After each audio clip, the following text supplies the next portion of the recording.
Closer to Saturday's Take Canada Back rally, noon, Parliament Hill, I'd like to further spell out the 6 pillars of our movement. If you're on board, you know exactly what it is that we're lobbying our government for, saying that Canadians want and we need to continue to fight for. First and foremost is immigration. It's absolutely ridiculous. 8 million immigrants to this country in just over a decade, when our unemployment rate is at 7.1%, highest among the G7 countries. Youth unemployment rate among males is at 22%. We have a couple of programs, the Immigration Mobility Program that has 1.9 million immigrants on it, and companies do not even need to justify why they can't hire a Canadian through this program. An absolutely massive program that is unacceptable when the unemployment rate is over 7% among Canadians. It's a joke, it's traitorous, it should absolutely not exist. Second program, the Temporary Foreign Workers Program, has about 260,000 people on it in the year 2025. Again, when our youth male unemployment rate is 22%, despite the fact that you have to submit an LMIA for this program, supposedly justifying why you're unable to hire a Canadian worker. It's a total rubber stamp. About 90% of them get approved. In total, in the year 2025, we have 3.1 million people in Canada. There's also the temporary student program that adds about 700,000. We have 3.1 immigrants in this country working jobs that Canadians should be working. The primary responsibility of the government is to the people that elect them. That's just common sense. It has nothing to do with hating immigrants. It has to do with hating our government. A government that does not put the people first should not be collecting our tax dollars. First and foremost is total shutdown of immigration. We cannot afford in this country.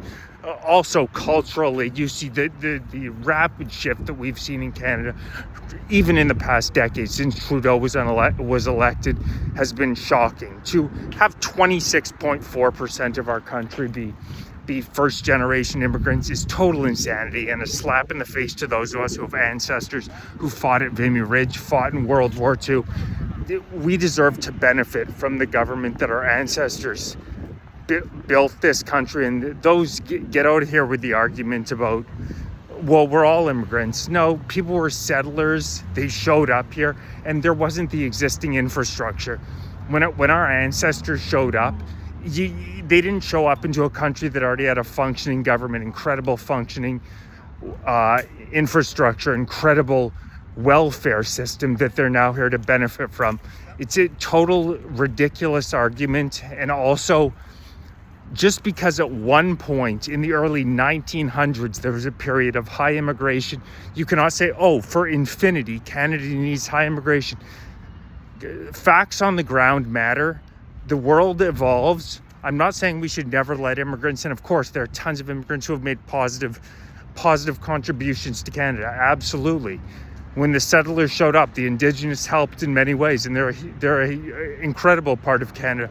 But the Canadian government's first priority is to its citizens who elected them. It's a basic concept. Everybody's known this until the woke ideologues got in power and this became something controversial to say. Up until about 20 years ago, this was absolutely everybody was aware of the fact that the primary concern of a government was for the citizens that elected them. And while you're at it, you liberals, if you're going to call anybody who criticizes immigration a racist, well, what do you have to say about China? What do you have to say about Japan? What do you have to say about Ghana? What do you have to say about all the Middle Eastern countries that don't allow any in? Are they all racist bigots, or is it only Western countries? Is it only Western countries? Because there's a hell of a lot of countries around the world that don't allow immigrants in, but I don't hear all the woke ideologues yelling racist at them. So you're going to need to get your story straight. The second main issue we have is policing.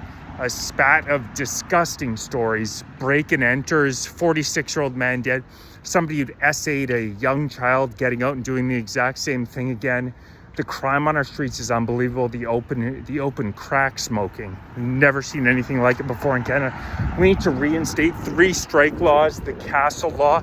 We need to actually threaten the lawbreakers. It's a very small percentage of people, about 1% of the population, of the criminals that commit about 80% of the crimes. And you're never going to have a just society if criminals are not scared of being punished. In Canada, we have one of the laxest bail systems in the Western world. People just get out to be able to commit crimes time and time and time again. They're not worried about getting caught because we don't punish them harshly. We need 3 strikes, you're out, long prison sentences automatically if you're caught a third time.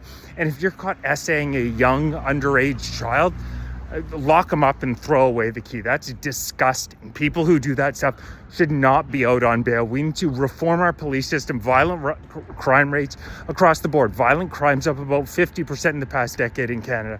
Crimes against women up 80%.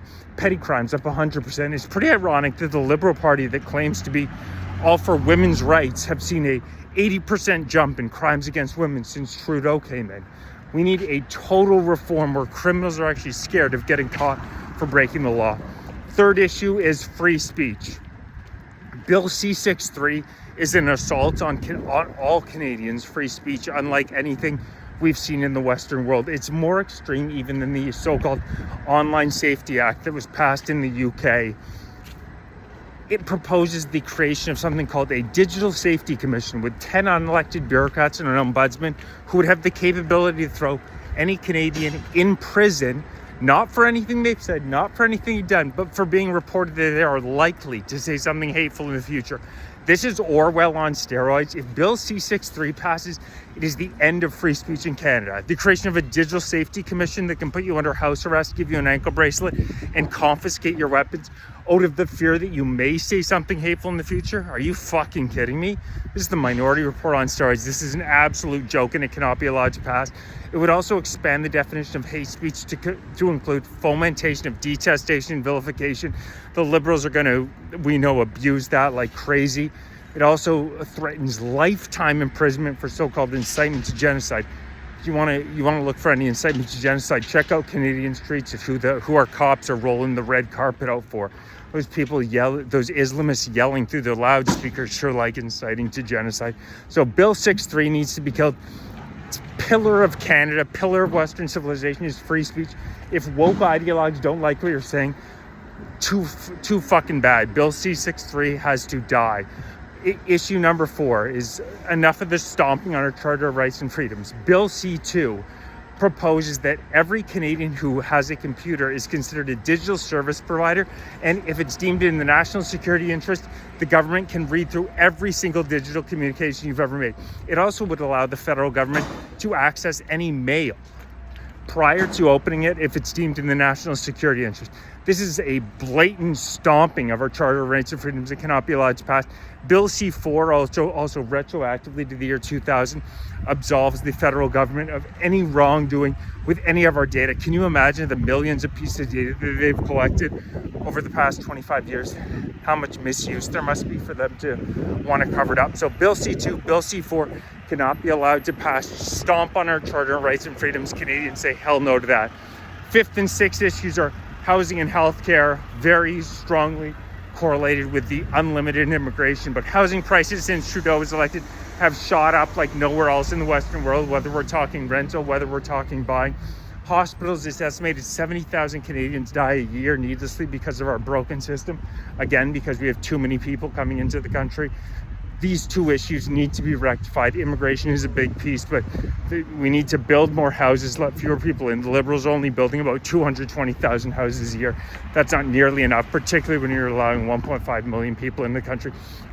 Have more incentives for certain training programs. So housing, healthcare, issues 5 and 6. Noon, Saturday, September 13th, Parliament Hill. Take Canada Back rally. These are the 6 tenets of our movement. I know there's millions of patriotic Canadians who are with me on this. Let's make our voices heard.